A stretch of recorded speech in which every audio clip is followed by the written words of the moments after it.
Dort. This is Lee Dort, and I'm down to dunk. This is Lee Dort, and I'm down to Dort. I'm Josh Giddey, and I'm down to dunk.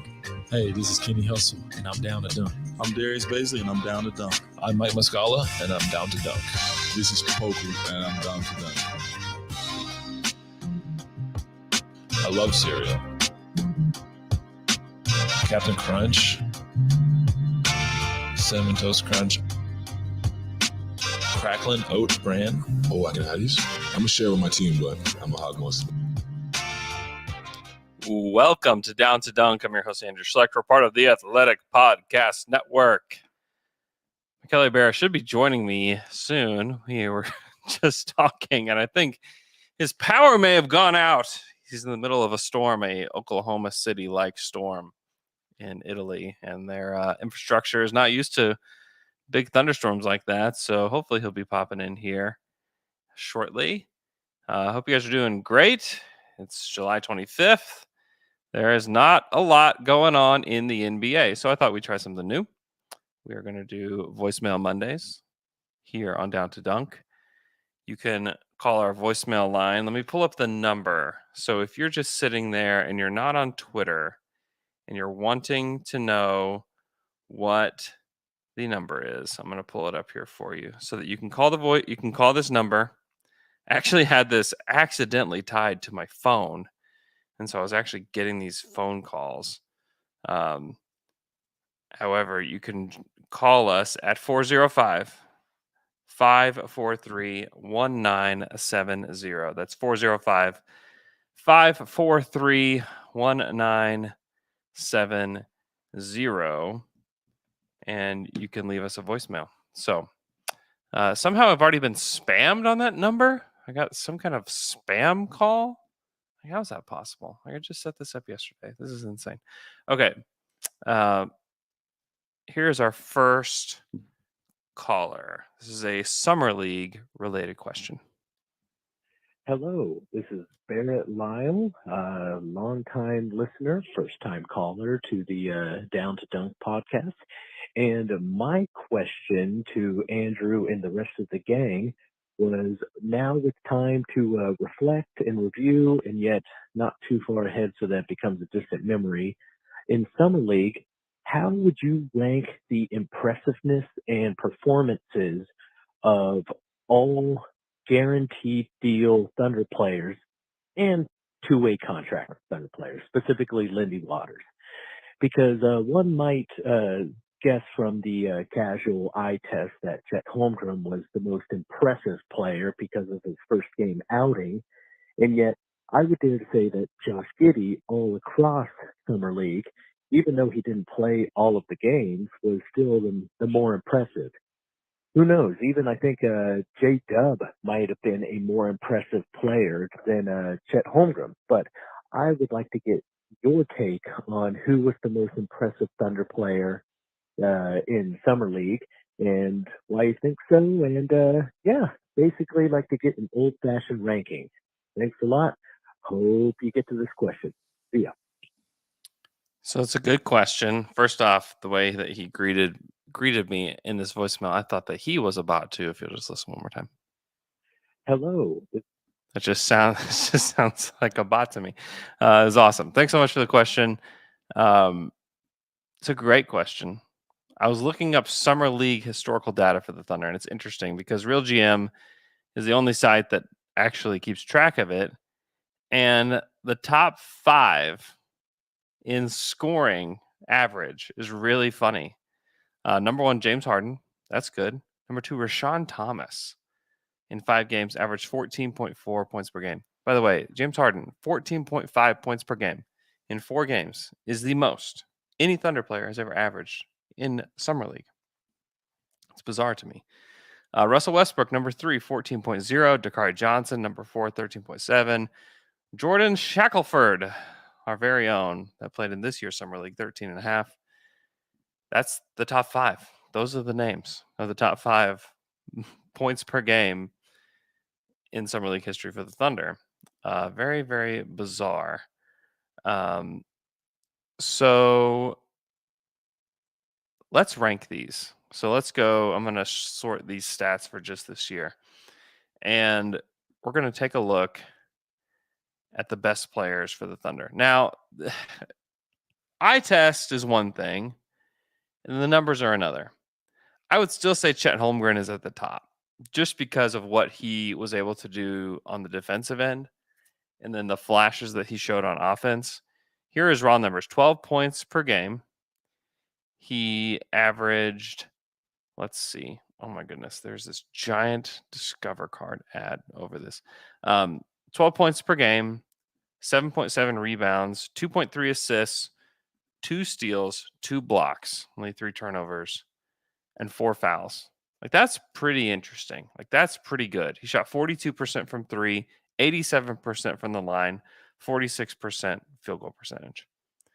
That's pretty good. He was impressive. To me, the most impressive player. Josh Giddey was really good. Averaged 13 points, 5 boards, 8 assists per game. Did have 5 turnovers per game. That's a lot. And the shooting splits are so bad. 34% from the field. Check this. 0% from 3. In Vegas, he didn't make a 3. That kind of blew my mind a little bit. And then he's 80% from the line, which is actually like super encouraging. Like, if you're looking for an encouraging shooting number from Josh Giddey, that's the one. Let me see what the totals were on that for Josh. Because it's encouraging that he shot 80% from the free throw line. Oh, maybe it's not as encouraging. He's only 8 of 10. Only 8 of 10. But still, 8 of 10. Fine. That was in 2 games. That's fine. That's fine. 5 free throws a game is actually pretty good. So, yeah, I think Josh is number 2 for me. You could just tell when you watched him play. Like, he's rebounding the ball really well. He was able to manipulate the defense with his dribble more, which I think is really important for him because he's not going to be able to manipulate the defense through spacing because no one's going to care if he's shooting. He was 0 of 5 from 3. He only took 5 threes in 2 games. I don't like that. But the 16 assists really stands out. You know, he's really able to find guys. So I think that he's number 3. Michele, here you are in the midst of a storm. Yeah, I mean, it's crazy. Nothing is working. I tried a backup computer. I bought a new backup LTE connection. It's failing me. This is the end of the world. Like, I'm sorry. But this is actually fine. Just stay here. Just stay here like this. Can you do that? I'm not sure how much the light will be on. I can go dark. We'll see. It's Okay. We'll stick with us. So we're doing a summer league ranking of players. So far, I've got Chet Holmgren number 1, Josh Giddey number 2. Although, do you have any clue what Josh Giddey's shooting splits are? I think that he shot 40% from the field, 25% from 3. 34% from the field, 0% from 3. 0. 80% from the line. Yeah, he was 34-0-80 over his shooting splits in Vegas. Oh, in Vegas. Yeah, just in Vegas. He made at least 1. Yeah, so these are on. Let me see if I can pull up the. No. So this is from Real GM. They're only counting Vegas Summer League from what I can see. So that's what we're going off of. Number 3, I don't really even think it's a debate. I think Jalen Williams is like the guy, the next guy. Jay Will? Not Jay. Yeah, Jay Will. I love guys that try to take a charge on every possession. No. J-Dub, he was a revelation, and everybody really was shocked to see how well he played. And I think the most encouraging thing about him is we talk a lot about roles and like what's the ideal role for a lot of players and usage and all these things. And like there's these big debates about Russell Westbrook right now, and it's all because of role and scalability with Russ. It's like Russ doesn't have at this point in his career is like any scalability at all. It's like you're either like full Russ or you get nothing. Yeah. And with Jalen Williams, J-Dub, he can be a primary ball handler if he absolutely had to be, but he can scale down to a role where he's cutting, moving the ball, playing defense, finishing plays, shooting threes. And like that's maybe the most impressive thing about him is that he can play a variety of roles. I honestly, and you mentioned this a lot on Thunder After Dark, like the thing I liked the least about him was when he was like particularly on the ball. I thought he was just a much better player whenever he was off ball. Oh, McKelly's frozen. We're having issues. Oh, there he is. He's back. I was just saying that I like J-Dub more off ball than on ball, which honestly is a good thing for this team because they need players that can operate without the basketball in their hands. Because you think about, and we're going to talk about this here in a minute. We have another question. When you think about Shea and Giddey, and like you just need guys that can move without the basketball. Like it's just going to be really, really important to the success of the team. So I think that he's number 3 in the summer league ranking. Now it's kind of what did you like from these other players? I don't know if you disagree, but I think Aaron Wiggins in 3 games showed a lot in Vegas and what he can do. What did you think about Wiggins' game? Yeah, I think that you can put him in conversation from 3 or for 3 already. Like I liked J-Dub better. I think that, as you mentioned, his on-ball possessions were not as fancy as advertised, maybe. I mean, a little bit less of explosion compared to the thing that I like, no pop or a little pop. But as you mentioned, like off ball, he was very steady. Wiggins was very, very good. He played somebody like it was regular season. He was very precise from 3. I mean, I don't have the splits in front of me, but it looked good, especially from the corners. I think that he almost exclusively shot 3s from the corners, which is exactly what you expect. And I think that one of the point of emphasis of Summer League, I think it was to find the corners, and Giddey was exceptionally great at that. Mm-hmm. So I think that Wiggins was ready to play. I mean, the defensive side is always he's a thing that he is good at. But the fact that he was so confident from 3 and the motion looked better. I think that you mentioned that, I don't remember if we were podcasting or you were podcasting with someone else about the fact that the shot doesn't look as flat as last year. Mm-hmm. That is, I think, an observation that is quite on point. And I mean, it looks smoother. And I think that Wiggins will tough out in the rotation. Like you really have to go for his spot, because I think that Mark will, if he plays like that, I think that Mark will play him. Yeah, I think he needs to play. He was a good defender, shot 42% from 3, obviously extremely low volume. Like I think he took 7 threes. So it's not like you can look at it and be like, oh man, he's a 42% 3-point shooter now. No, like he had a really good 3-game stretch.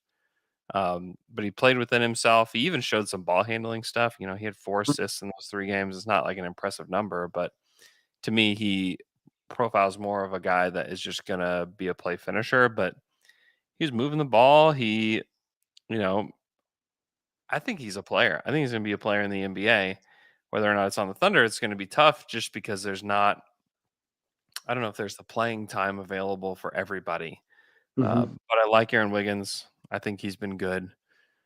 And then probably JRE is the guy who's next. I thought he played really well. I thought physically he looked great in 3 games. Yes. Go ahead. He's thicker. He looks really strong. Like he looks built. Like he looked a little, I don't know. He didn't look as built, I guess I would say, at the beginning of last season. Mm-hmm. And now he looks like he's ready. He looks like he's ready to play. And he had that big, I think it was 15-14 game in Vegas, led the team. He was 66% from the field. Like he was just taking shots he knew he could make, which is a skill unto itself. You know, guys that have his skill level oftentimes will take shots they shouldn't take. And he took only shots that he should take. So I think he's a guy that's going to play a lot this year. I thought he played really well. You could even argue for JRE as high as 3 on this list. I think that if you were to like have tiers, I would say it's like Chet on his own, then Giddey, and then you can throw in Jalen Williams, JRE, and Aaron Wiggins are all kind of in the same tier where it's like, okay, all very useful players to me. And then from there, I don't know that anybody else played super well or even shot the ball super well from here. But like we saw flashes from other players that like matter. Like Lindy, I thought looked physically pretty good and ready to play. He didn't shoot the ball particularly well in Vegas and didn't get a lot of opportunities. Same for Trey Mann. Trey Mann shot 26% from the field. He was 10 of 38 on field goal attempts and really only had one good game before he got injured. Ousmane Dieng, he's 45% from the field, only 1 of 7 from 3, only took 5 free throws in 2 games, but rebounded the ball well, 13 boards in 2 games. Like that's pretty good. And then looked pretty good defensively, like just some flashes. Vit Krejci shot the ball pretty well. He's 46% from the field. Like he's fine. Can we talk a little bit more about Dieng? Because I can't. I mean, in Utah, he was particularly bad from 3. As Alec mentioned, he was just jacking trees, not moving around, not creating with the ball. In Vegas, we saw the version of Dieng that probably most of the scouts had in their heads, like the fact he is a 6'11", 7 feet tall kind of guy who can handle the ball fluidly and create in transition. I mean, I was kind of impressed by that, and the fact that in Vegas he shot the ball better from 2-point range. That is not something that I was. I mean, it's 2 games, so who cares? But he had a few finishes where I said, "Huh, oh, okay." I mean, I would love for him to dunk the ball a little bit more because I think he can instead of going for finesse and whatnot. The shot looks okay. I mean, not 1 out of 8 okay. It looks better than that. Now we know very well that what it looks, it's not what it is. So we need to wait. But I mean, to me, it looks way better than it is. So like I would trust that shot a little bit more than Giddey's. So I'm really looking forward to see how much he plays, to be honest with you. Like what is his role next season? Is he G League mostly? Is he a guy who plays 20 minutes instead of Baisley and Pokusevski, which hey, it's okay. Like he's the 11th pick in the draft. He's not like 18th pick in the draft. So I think he plays. I think he plays next year. I don't know that he's playing all season. I think he will see some stints in the G League. Like you look at like Trey had stints in the G League last year. But I think he plays. I think you have to play him. I think you have to figure out what you have with all these guys. I think honestly, I think everybody's going to play and have stretches here and there, and we will find out like who's, who are the guys that they want to keep around. I do think that Darius Baisley's spot on this team is in jeopardy just because they have. I think that and you can clearly see it by the way they've drafted over the last 3 years. They want guys that can make decisions with the basketball, and that's not Baisley. Baisley can pass. Baisley can handle. He can do all those things, but he's missing the component of decision making to tie everything together. And he oftentimes just doesn't make the right choices when he's on the court. And so maybe that changes for him. Maybe that develops over the summer. I'm not going to like count him completely out. But when I look at Dieng, like he's like pretty tall, like taller than Baisley. We just need to see more physicality. I think he's probably more of a wing like Poku is, just because of the lack of physicality that he has. But he's interesting. He's very interesting because he's similar to Poku in that he's got a really high ceiling just because he has a lot of skill. Okay, we're gonna go to our next voicemail. Here, that is, I believe, this is from Jesse Smith. Hey, Andrew. It's Jesse Smith. My question is, would you rather see Chet win Rookie of the Year or come in second for Defensive Player of the Year? McKelly, thoughts? Wow. I think, Defensive Player of the Year. That's a much harder accolade to have. Yeah. Here's I can why. go back. Here's why I Normal would say Rookie of the Year. I guess you're cutting out, McKelly. I'm sorry. I'm not meaning to interrupt you. I think you're cutting out some. So Depoy in year one to come in second in Depoy would be quite impressive. If he wins Rookie of the Year, here's what it means. You are you're a good scorer. Like maybe better than people think is one thing. And two, I don't know if this is a better team or not. I think if he's second in Defensive Player of the Year, this team is like probably knocking on the door of the play-in, because you don't rank high in Defensive Player of the Year and also play for a bad team. Yeah. Can't do that. You can win Rookie of the Year on a bad team. It's happened a lot throughout NBA history. So if it's me, and some people are mad at me that I want this team to have another high draft pick. Some people don't like that. That's what I want them to do. I want them to get another high draft pick. And if he's Rookie of the Year, that means like, wow, he was awesome. And also this team has the potential to get another high draft pick. That's why I would choose that. If we're talking just for Chet's career and like a good trajectory, Rookie of the Year is not always the best predictor of who's going to be the best. But Defensive Player of the Year is a pretty good predictor for who you're going to be. There's not a lot of guys that have been like top 2 in Depoy and have like been a bad player. So yeah, but let me try to sway you from your. I can be swayed. I can be swayed. Try to sway me.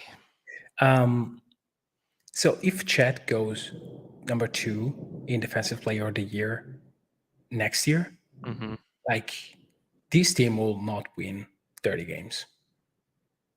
Like this team will win 45 games. Exactly. And if this team wins 45 games next season, it means that they have a KD-like prospect in the roster, period, which is exactly what you're looking for. So if Chet is that good defensively, like Gobert good defensively in year 1 of his NBA tenure, you have an all-NBA kind of guy in your roster, which is exactly why you tank for. And it's no point. I mean, it's always point to tank another year, but then it's, hey, I have a Maserati in my garage. Do I really need a Ferrari, or can I just take that and go? Like it's at some point you have to be, again, I'm talking 45 games, not 35 or 32. Like if Chet is that good, I think that being in the play-in is a given, and maybe it's more like, because like a Defensive Player of the Year, it's what gives you regular season cushion. So that's true. That is true. Yeah, I still would rather have another high lottery pick. I'm a believer in Chet and his like what he's going to be long term. I just am. But yeah, I don't know. I think I would still go Rookie of the Year. Rookie of the Year would be a really satisfying award to win too. Picking sure. That would be great. All right, next question is about the 2023 draft.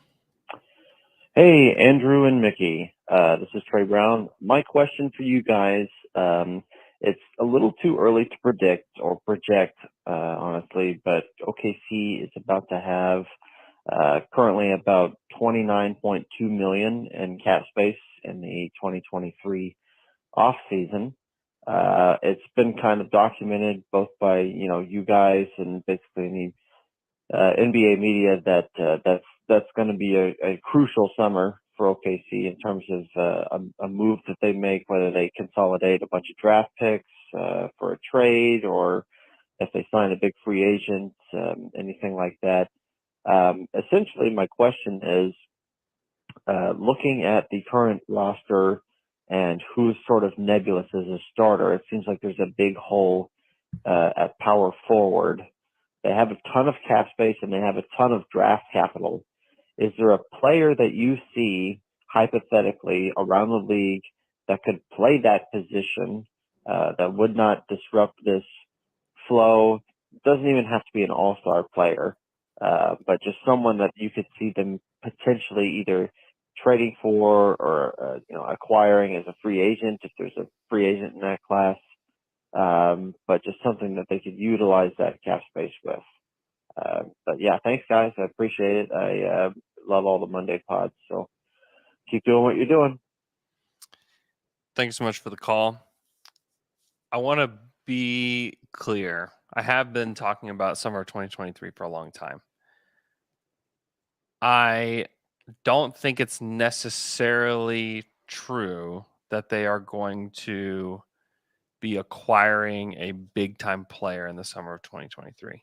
One thing that we have to take into consideration is if they do have another high pick in the lottery, that 29 million will shrink to potentially 20 million. $20 million is not a whole lot with regards to spending. Just thinking about Lou Dort's contract. In order to acquire a player the caliber of Lou Dort, you would have to spend 20 plus million. Like if someone was trying to get Lou Dort away from the Thunder, they would have had to have spent 20 plus million to get him away from the Thunder. And Lou's a good player. And if you got another player, just, with all you had to do is use cap space to get him, that'd be great.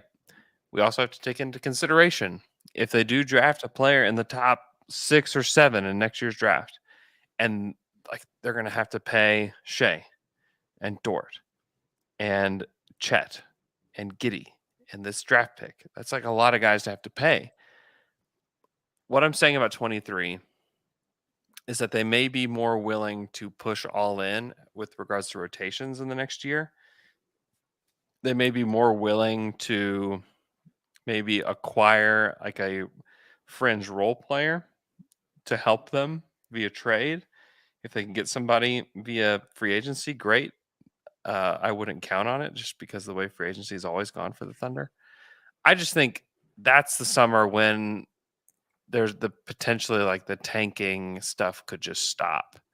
And also these players, I think Shea obviously is ready to win. I think Lou is ready to win. I think Chet would be more ready. You have Giddey in year 3. I think that you're just more ready anyways. You have the flexibility there, which is great. Do I think they're going to use it to go get somebody? Not necessarily, because at the end of the day, you do have to pay your own players. Yeah. And this could be potentially a pretty expensive team. Yeah, which is something you have to be mindful when you accumulate young talent, because if all the talents are at the level of a Shea or a Giddey or a Chet, then you start to lose spending power pretty quickly, and putting another player that is a max player and whatnot, you can do it if you basically are shuffling some of the contracts in favor of a guy like that. Suppose that year 1 of Lou's extension is not going in the direction you are thinking. Maybe he wants more playing time. You have other intention. Maybe because J-Dub is very good. Maybe because Jeng is surprisingly good. Then I can see you can move probably Lou plus some other assets to get a player that fills the hole at the number 4. So I would not try to get a 4 like Al Horford or I mean, guys like that, I would like for them to have a player that can play the wing and can play the four as well, like a versatile forward, not someone that is strictly a four. It doesn't make any sense. You need the floor to be as spaced as possible.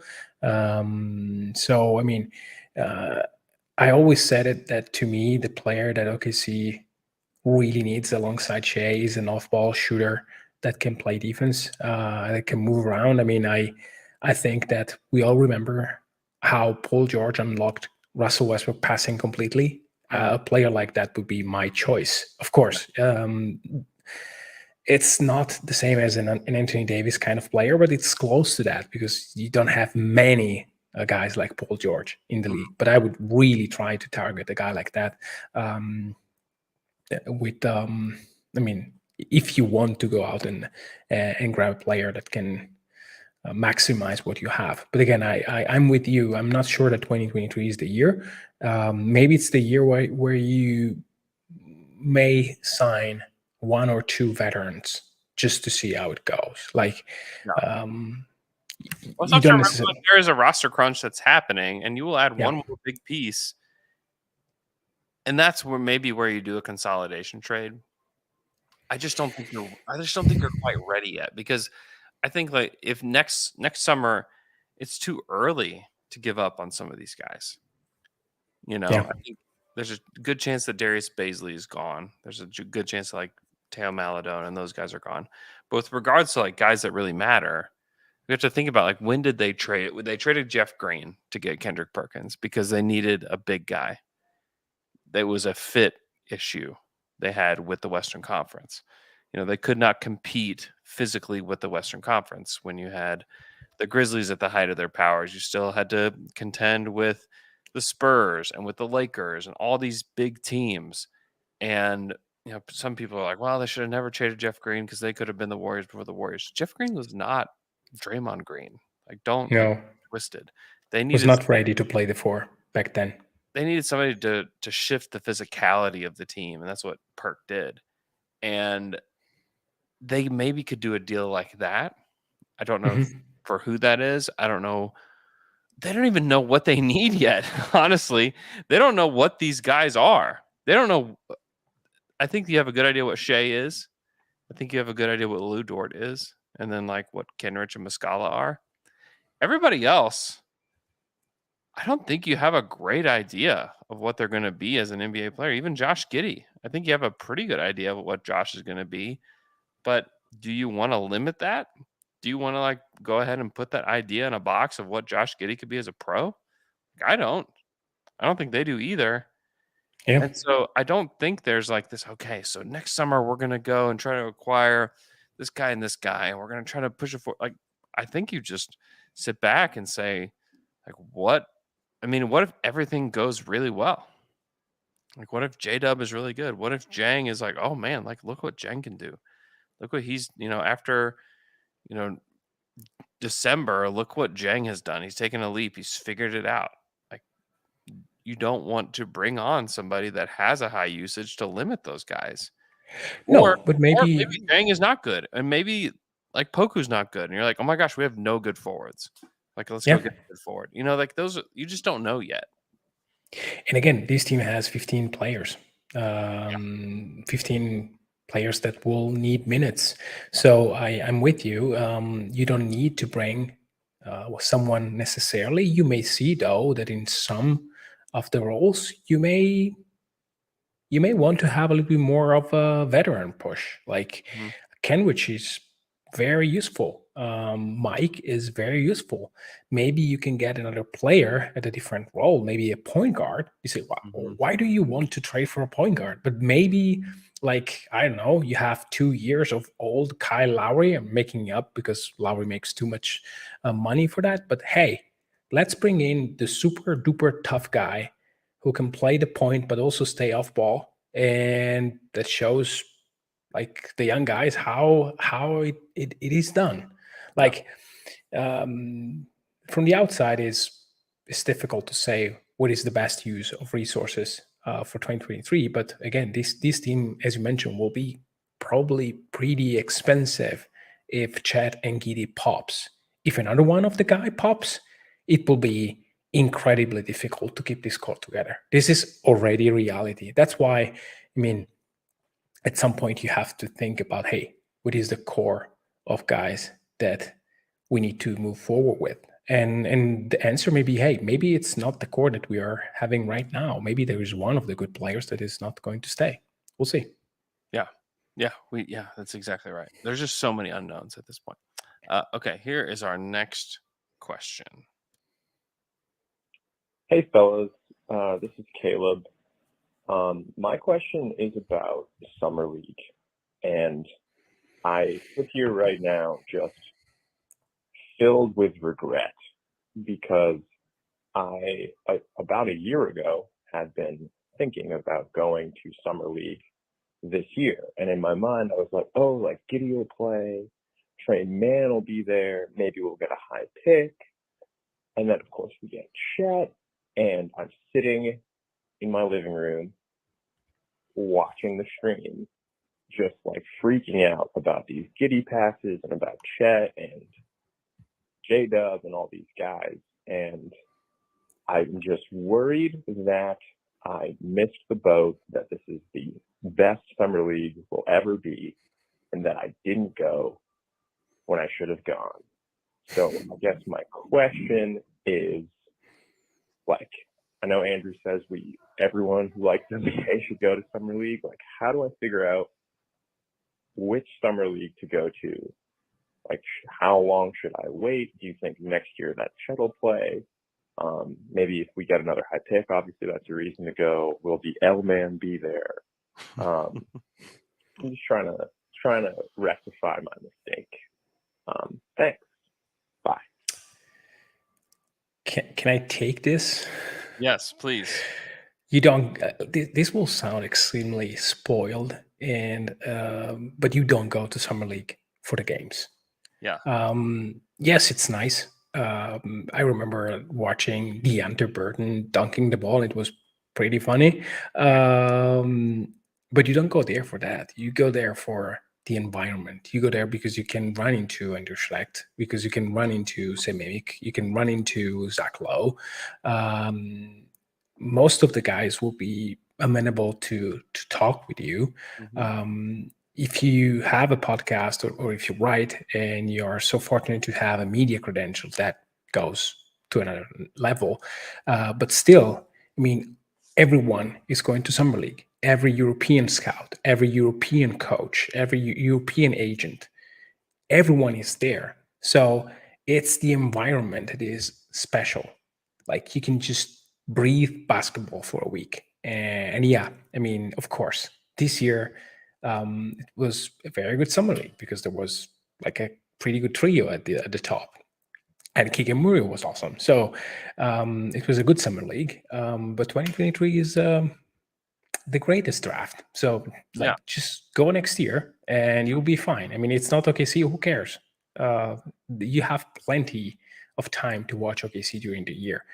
You go there not to watch the Thunder, but just to breathe basketball for a week. That's 100% the answer.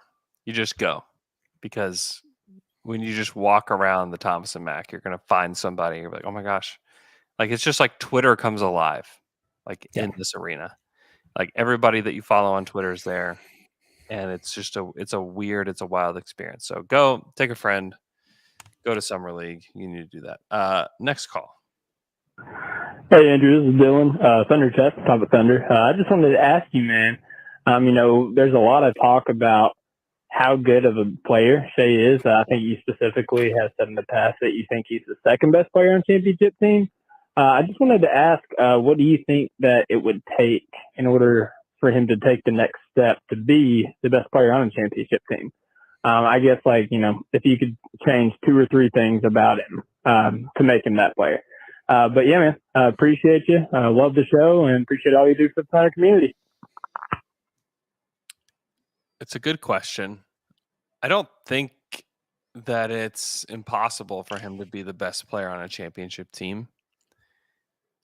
What he has to do is be an unstoppable scorer, at his size. Like we've seen. I mean, there's just very few players that are the best player on a championship team. Like I think that a lot of people don't understand like the number of those guys that are in the NBA is like maybe 5. There's not very many of those guys that could be the best player on a team that wins the whole thing.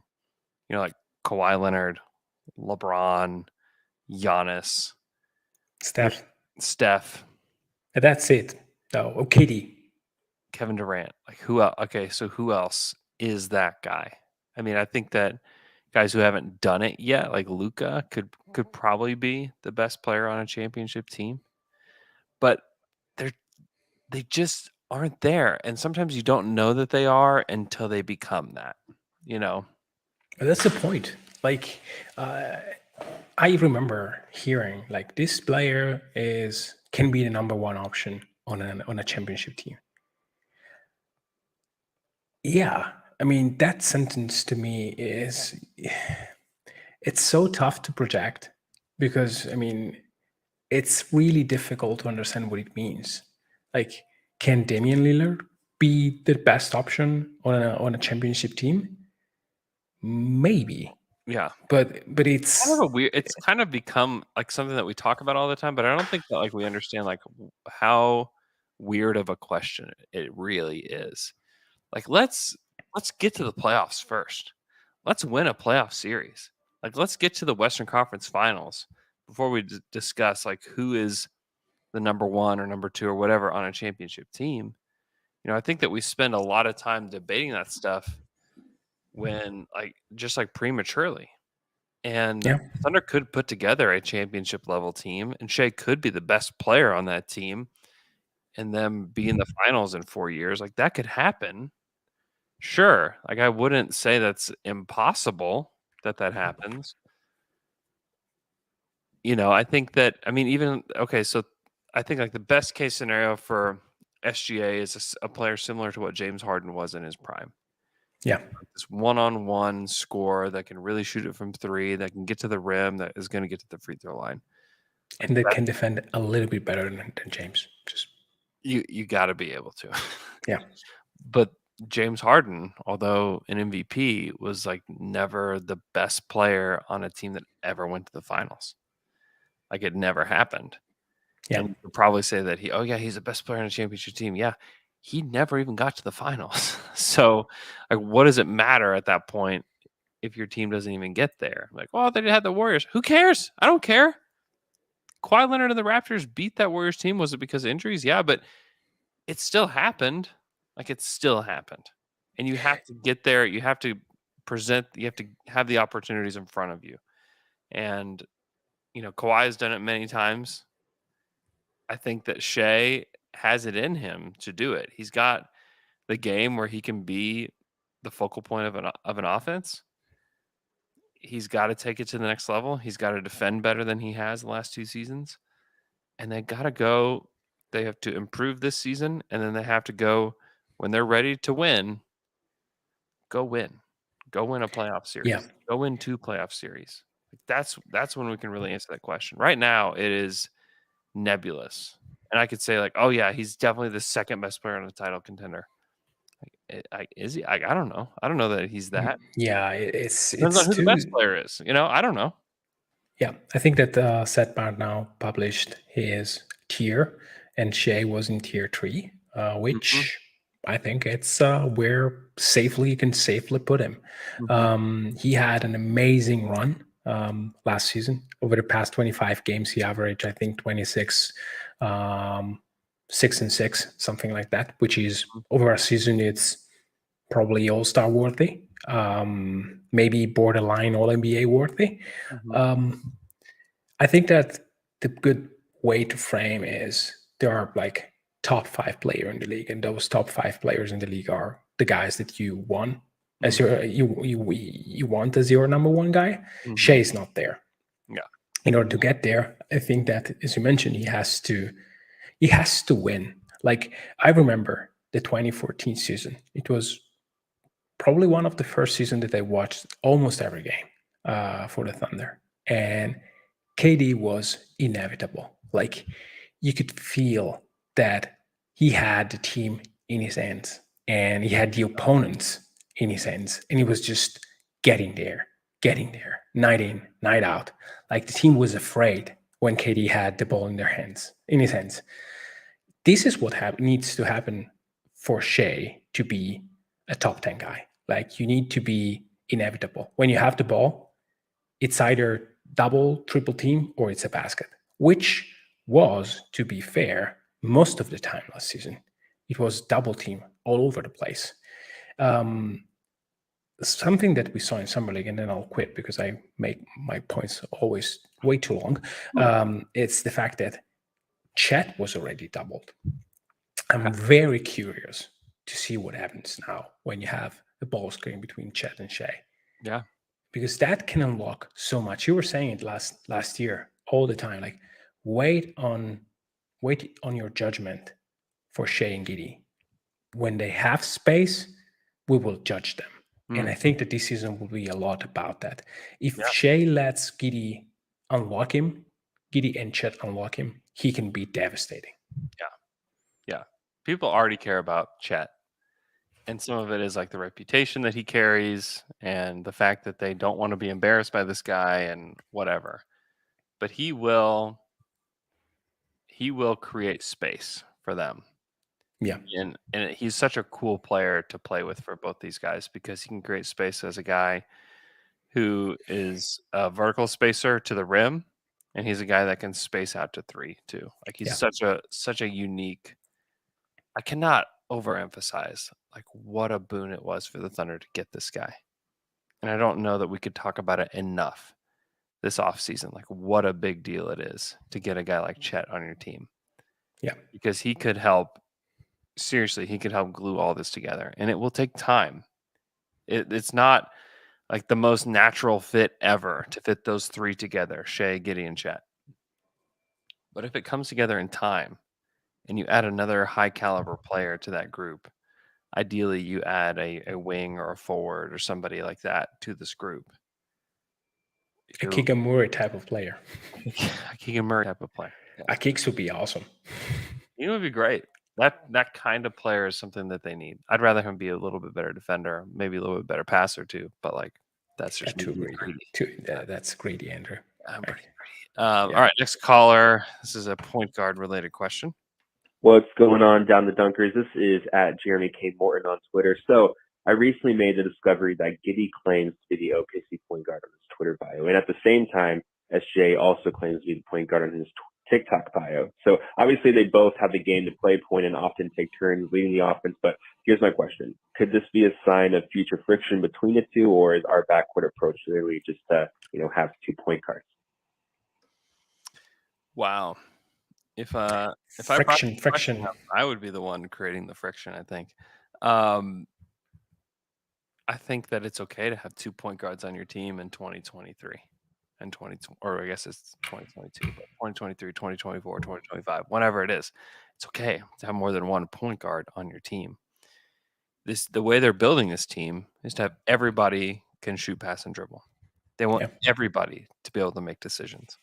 If you have one guy on your team that's the key decision maker, I think you've got real issues. Now, you have to figure out how to play with rhythm together. I think absolutely you do. And it's clunky at best today. It was clunky with those guys in the middle of the season. And that's okay. This is a very young team. They're supposed to be clunky. You add a ball handling weirdo center like Chet, it's not going to heal all of the offensive woes immediately. What it is going to make it a little bit more clunky to start. And it could take a season. It could take 2 seasons. It could take 25 games. I don't know how long it's going to take for them to figure out how to play together. But the vision is that everybody can shoot, pass, and dribble. Like Manu Ginobili could have been a primary ball handler for almost any team in the NBA when he was with the Spurs. However, he shared those duties with Tony Parker. And what it did is that they created a championship caliber team around Tim Duncan. That's what it did. The Thunder want to have similar vibes where it's not special. Yeah. That's another podcast for another day. Is like how special Manu was. But like they want to create similar vibes where it's like, listen, like we want the defense to be on their heels the whole time that they're playing us, because they don't know how to defend a Shea, Giddey, J-Dub, Chet, Usman, or whoever, fill in the blank team, because all those guys pass, all those guys handle. Like, what are we supposed to do? And that's what you want. And that's how it's going to be. And you can call them all point guards, for crying out loud. I don't care if you call Chet a point guard, you know. Position stuff, it truly doesn't matter. And whenever we make it matter is when things get weird. Because I don't think Shea and Giddey are like, man, if I'm not the point guard, then this is just not going to work. Like, I haven't seen that to this date. Now, maybe that changes, but like, I wouldn't sweat those kind of semantics at this point in the rebuild, because neither of them are so irreplaceable at this point. You know, like they're both really good players and like great foundational pieces, and like you don't want to give up on them. You want them on your team, absolutely, but like these aren't like surefire future Hall of Famers on your team. No, So, exactly. like at this point, like it just doesn't really matter. Like if they both want to say they're the point guard, who cares? Like it just doesn't really matter today. If this is still happening in 3 years and it's like, well, I'm the point guard. No, I'm the point guard. Then like, okay, we've got some issues. But today it just doesn't matter. Yeah, I think that something matter though, and I hate to go back to my the thing that I always say, but there is a point in saying someone has to give up ball control in order for this to work. Yeah. And usually when the best player does it, everything works.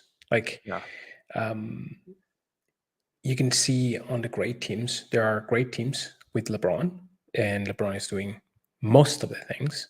And that works because LeBron is LeBron. But He's even the exception. He's like the number one exception in the history of the NBA. Yeah, but what I was about to say, like the best version of the LeBron-led teams were the one where he could do a little bit less to unlock D-Wade, to unlock Bosh, to unlock Kyrie. So the reason why the Warriors are so great, it's not just because of the talent, which is immense, but the fact that they found a way to be extremely unselfish with their way in which they approach basketball. You can say that both Clay and Steph say, hey, we are guards. Can you play with two guards? Shooting guards? They are both shooting guards. But they made it work together. They allowed Jordan Poole to blossom. They allowed Wiggins to blossom. And this is the point. This is the entire point. I don't care if they think they are both point guards. They can be. There are plenty of possessions to be had. The point is, as you mentioned, can they play in rhythm?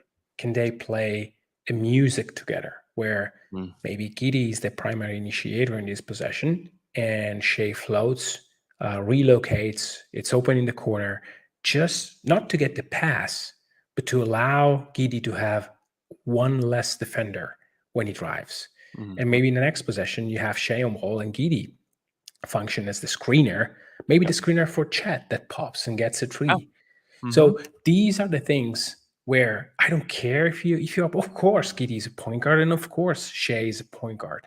They can both create in pick and roll at a very high level. They can be deadly. By the way, J-Dub, who they drafted at 12, is a point guard. You would have asked him before the draft what position you play. He said, I play point guard. Of course.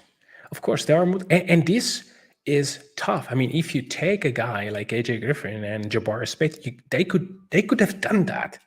Like you take two play finishers. That's a great reminder. They could have had both those guys on this team. Yeah, they could have. I'm already scared to death about AJ injuries, but anyway, I mean, if you have those two as play finishers, that they would be play finisher. I mean, they would just spot up, And move around. that idea fits better in our NBA heads, you know, Yeah. like in our NBA brains, like the way that we've been wired is like, okay, like we've got these two creators and Shea and Giddey. What do they need? They need more shooting. They could have drafted Jabari and they could have drafted an AJ. And in our minds, like that works better. And it may end up being the better route. We don't know. However, they went with Chet and Usman and J-Dub. And it's like, you know what's going to happen when the ball hits all of their hands? They're going to know how to play the game of basketball. And they're going to know how to move the ball. And that's the vision. And you know what? It's also going to take time with those kind of players. This is your hope. It's not my hope. It's just the fact of the matter. If you want to play this way, which is, it's a bet on the coaching staff, it's a bet on the talent, and it's a bet that we are going to be so different than any team that you're going to play in the league, that we are going to set the tone for what the next iteration of the NBA looks like. Like, that's the goal. It's not to, hey, we want to, oh my gosh, did you see what the Warriors did? Let's become the Warriors. Or did you see what the Celtics did? Let's become the Celtics. Or did you see what Milwaukee did? Let's become Milwaukee. No, it's like, you know what? We are going to have skills at every single position. And we're going to make you beat us. And it is going to be so difficult for you to beat us because we are going to play in a way that no other team plays like. Because everybody, and this is why it was so important to get Chet. Like, that's the position where it's most difficult. Like, how many centers, like outside of Jokic, when the ball hits their hands, it's shoot, pass, dribble. There's just not very few. There's just not hardly any.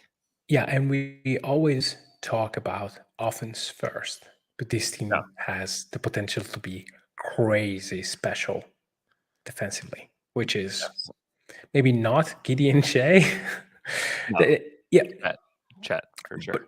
But I would love to see them being better at that defense as well, because that is where, like, it's not a stretch to think that OKC is top 8 defensively next year, top 10, top 8, something like that. And it's hard to be bad when you are that good defensive. Well, you need to be the least efficient offense of all time, which can happen. Okay. Question about screens that I'm going to let Michele solo on. Here we go.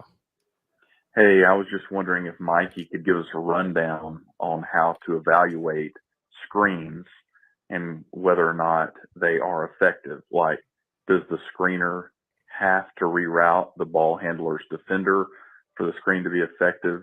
How much responsibility does the ball handler have in whether or not the screen is effective? I would just like more tools on how to evaluate that. These are the things I found myself wondering about, trying to watch and evaluate Chet and Giddey's chemistry during Summer League. Thanks. Bye. Well, that's a great question, and it's a great way to analyze basketball game, just to look at the little things. I think that we can go back to our old days, Andrew, with Vantage Sports, and just review the definition that they had back then, which is, I think, very, very good. A solid screen is a screen where either the defender is rerouted or where the screener make physical contact with the defender. So this is a solid screen. It's not good in general because you can have a great screen that is a slipped screen. So slip screen is where just before making contact, the screener relocates, darts toward the ring, or pops to anticipate the movement of a defender that is already committed to play the screen. Now, I think that this is a good definition. Whether you want to put a lot of I would say emphasis on what the ball handler does. This is also important. There is no metric that I can think about that dissect how a ball handler uses screen, but there is a timing and there is a rhythm between the two players. So in Summer League, Chet and Giddy were not so good in terms of screening. Chet was probably a little bit early, and you could see that because he was adjusting the position a little bit more at the back end of the screen. This is usually telling you, hey, I'm getting him a little bit earlier, and the ball handler is doing maybe something a little bit later, and so he has to adjust. And this is also when most of the offensive foul calls are made, when you have to adjust the screen at the back end of the action. You are not allowed to do that. You're not allowed to move your body too much. You can hold the pivot and move slightly, but not when the defender is coming. So I don't think that there is a metric for screen usage. I think that you would have to calculate time and seconds from when the screen is set and when the defender passes, but the ball handler passes. But I don't think that there is anything like that. You have to just tell from the top of your head if this was a good time or not. Again, look at the movement of the screener at the back end of the action. If you still, then it's probably going to be a good screen and good timing between the two. Next question comes from Alex Bulliger. What's up? This is Alex in OKC. I am curious of your non-Thunder hottest take of this 2022 offseason. So give me your flaming hot Cheetos, ultimate ghost pepper hot take as it stands on July 25th, 2022, not Thunder. Deuces. I like what Minnesota did this summer. I know they gave up a lot for Rudy. That's a lot. They added a lot of talent to their team and added. Here's the thing. It's like sometimes there's value in just being a good team and just being a fixture of the Western Conference, which I think they are way closer to today than they were at the beginning of the summer. I think adding Kyle Anderson really helps, just adding another decision maker in there, and then having a guy like Rudy Gobert just raises your floor for what you can be as a team. So are they a championship contender? No. But is Minnesota going to be a team that you just run over for the next 3 years? No. No, they're going to be good. That's going to be a really good team. I think they look a little bit more like Memphis did during the Thunder era, where it's gosh, what an annoying team to play. Are they ever going to win a title? No. But is that a really good team? Yeah. And they also have a player in Anthony Edwards who has a higher ceiling than anybody on the Memphis team did. Yeah. So you have the potential to be a little bit more. Is the fit perfect? No. But gosh, they have been putrid for so long. They've been putrid for so long. Hoopsox says, Andrew, don't get caught in the middle. Schleich likes what the Wolves did. Here's the thing. Every franchise has different goals. Every franchise has different aims. They obviously are aiming for let's just be a playoff team. Can we just be competent for just a minute? Because we've been one of the most incompetent franchises for so long. I would applaud and not just competent. They want to be second round competent at least. Yes, which is This not is why they middle. paid. That's not what the middle is. If they can make the second round, that's not the middle. You're in the top half. Yeah. I think that you can get caught in we made a run. Let's just let things develop. I don't know. I like that they added talent. I like that they did that. They didn't take away any core pieces of their team by doing it. And I think what they did, I actually like what they did. Now, if it were the Thunder, the Thunder have different goals than every other franchise. They want to win a championship. And this is where I talk about getting caught in the middle. There's a lot of things the Thunder could do today to get caught in the middle. I think going for it today, you could catch yourself in the middle. The Wolves would love to be in the middle. It would be a blessing for their fan base to be in the middle for a minute. And I think that they're actually like above average. I think they're above the middle after this move that they made, which is why I like it. Like, not every franchise can compete to win the championship. It just can't happen. The Thunder, because they're in the market that they're in, have to get there in a weird way, because you can't get there just by like Brooklyn, although they're in like a big mess. Like, they just sat back and like, hey, let's just create like competent things around us, and then like the free agents will walk through the door, and they did. Now they screwed it up royally. It's horrible, but they still got KD and Kyrie because they're in Brooklyn. Yeah. The Thunder could be the top tier competent team in the league, and it won't matter because they're located in Oklahoma City. So you have to do things differently. And I think tanking one more year is doing it differently. I think it's doing it like, what are they, like, if you're not asking yourself, what are the Thunder doing? Then maybe they're not doing something right, because they're doing what everybody expects them to do. Yep. And you have to be different. If you want to win a championship here, you have to be weird. You have to be different. You have to do it differently than everybody else. Like Jason Miller here in the chat mentions the Hawks. Like, the Hawks went out and did things. People even applauded after they did them when they acquired Gallinari and they got Bogdanovich and they did all these things. What they did is they pulled themselves to the middle too early. And they had to pay a lot now, to get another talent. Yes, and they had some success where they made the conference finals. That was cool. But then the next year, it's like, holy crap, we played so much above our heads. Like, what do we do now?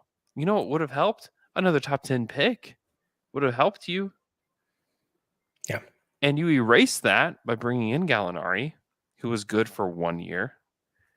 And you erase that with Bogdanovich, who is a lot older than a lot of people remember. 92. You erase that. Anyways, you have a hot take? KD will go to Boston and he will win a championship there. Wow. Oh, that's terrible. Bill Simmons at the end of that, which will be a little bit miserable. Okay, speaking of the Celtics, let's answer a Jaylen Brown question. We're going to rapid fire. We have 2 more questions after this. We're going to rapid fire these. Let's go on this one quick. Happy Monday, Down to Dunk crew. This is Justin, or OKC Obstinacy on Twitter.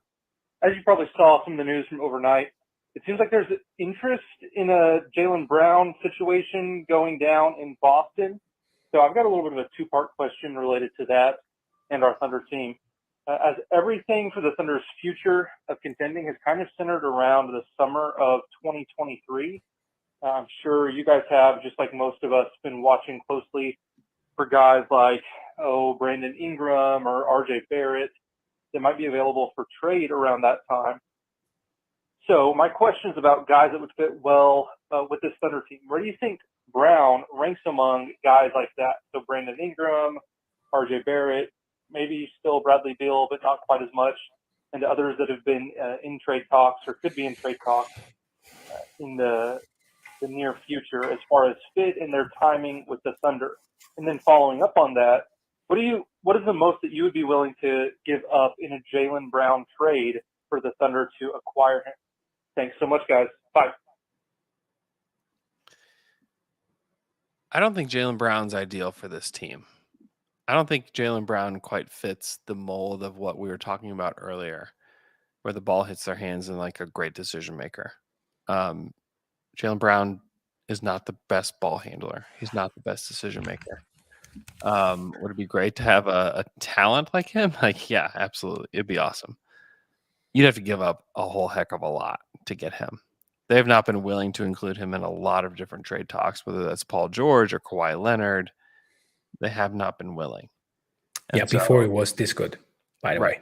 And now, if you want to get Jaylen Brown, it's going to be SGA. Do you want to give up SGA for Jaylen Brown?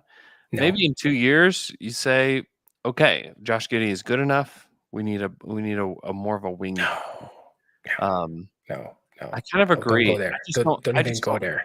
I don't see it. What they really need is a big forward, which is what Jaylen Brown is not. Yeah. They need a big forward that can be the 3 or the 4. That's what they need. Yeah. And I don't think they're going to be searching for that guy as early as next offseason. I still think next offseason, we are hopefully asking ourselves the question, can Usman Jang be that guy? Like, that's the question that I think the Thunder are hoping that they're asking themselves rather than should we acquire Jaylen Brown? Yeah, no, completely agree. He may be at the top of that list. Probably Brandon Ingram is going to be better for OKC. If he's in trade talks, I would much rather go for a guy like that. Even if I he's don't not. I don't expect him to be in trade talks as early as next offseason, though. This team is building, like they're building towards something big. No. Yeah. And again, the asking price, those are the KD pieces. So, I mean, they would ask Shea and picks, which is not going to happen. Yeah. Next question is about the 2023 draft. Hey, Andrew, Mikey. Just calling to ask a quick question. With the 2023 draft, if you guys are thinking we're going to be 6, 7, 8, and we're not thinking there's no Victor Wembanyama, Scoot Henderson that we're going to be getting, are you guys thinking we're going to go for fit or still best player available at that point? And if we're thinking fit, are we thinking the 4 position? Are we thinking the 3? Like, what are you guys' thinking on what position or what fit we're looking for?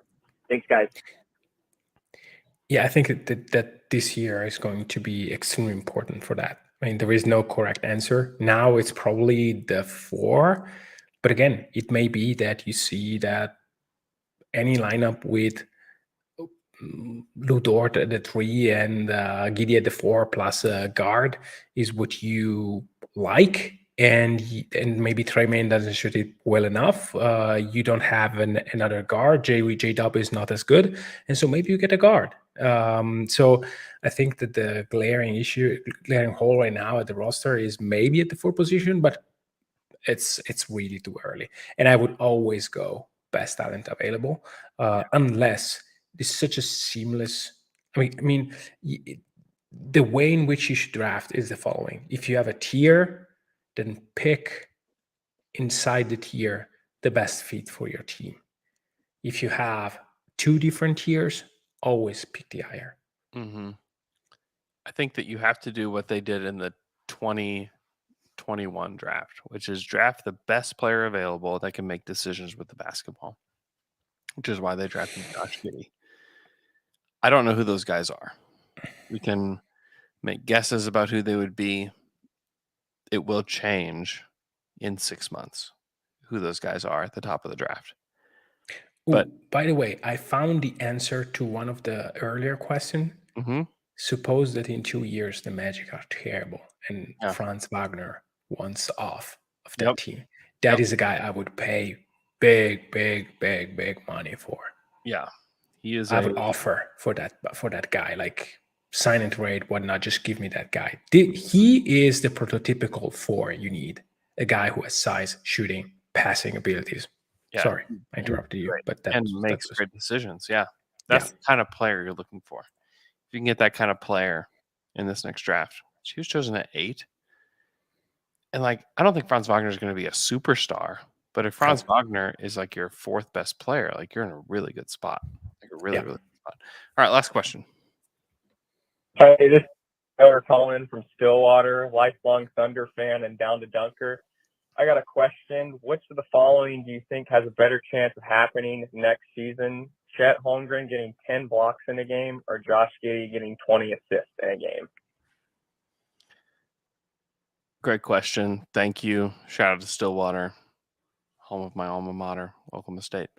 I would say Chet Holmgren 10 blocks because I think that teams are going to look at this guy and say, I'm going to punk him.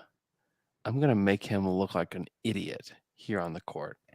And here's the thing. They won't be able to do it because no one has been able to do it consistently throughout a game. Even look at Paolo Banchero in those Duke versus Gonzaga games. Like, did he get him once? Yep. But no one ever cared to post the other plays of Paolo trying to attack Chet after that first play. Because it didn't go so well for Paolo. No. And I think that there's going to be a team out there, and like the Houston Rockets are like the team that I think about because it's full of one-on-one players. It's going to be this tank battle. It's going to be a weird game, and it's full of guys that like Jalen Green, Tari Eason, like full of guys that would just love to punk Chet. And I think Chet could get 10 blocks in a game pretty easily if he plays 35 minutes in a game, which will happen. 20 assists is a lot. That's a lot of assists. Yeah. That is a lot. And it's not on Giddy. Like the point is, you have to make 20 shots. Russell Westbrook has done it, but he did it with Paul George on his team. Yeah. You know, I don't know. That's a tall task at this point in their careers. Russell Westbrook did not do that in his second year of his career. No. Nor he made as many triple doubles as Josh. But hey, I bet that Chet will have 10 blocks against Charlotte. Yeah. I just feel it. I just feel that a team like that has, traditional centers and guys that Chet can have the best of. Let's put it this way. Mark this. Bet on this. Charlotte, 10 blocks. It will happen. Here's the list of players that have gotten 20 assists in a game. John Stockton, Magic Johnson, Rajon Rondo, the Pistons, Isaiah Thomas, Russ, Steve Nash, Kevin Johnson, Darren Williams, Chris Paul, Scott Skiles, Nick Van Exel. It's not easy to do it. Jokic?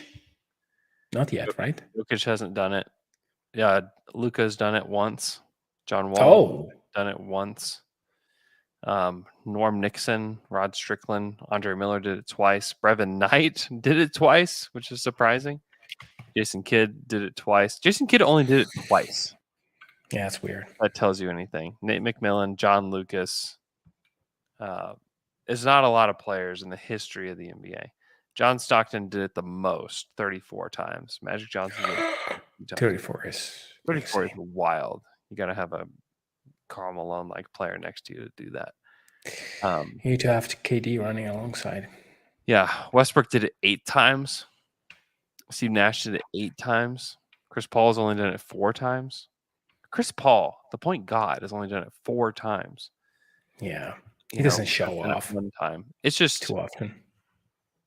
But still, it's just it takes a special player to get 20 assists. I think I think he will do it because honestly, I think Josh Giddey is as special a passer as the guys on the list that I've given. Yeah. I just don't think I don't think this team is ready for it yet. I think that we can get to 20 bricks a lot faster than we can to 20 assists. So we have gone way too long. This has been a long podcast. It's Monday. It's a long podcast. I've kept McKelly way too long. Thank you guys so much for listening to our podcast. Hope you guys have a great rest of your Monday. We will talk to you guys again on Wednesday.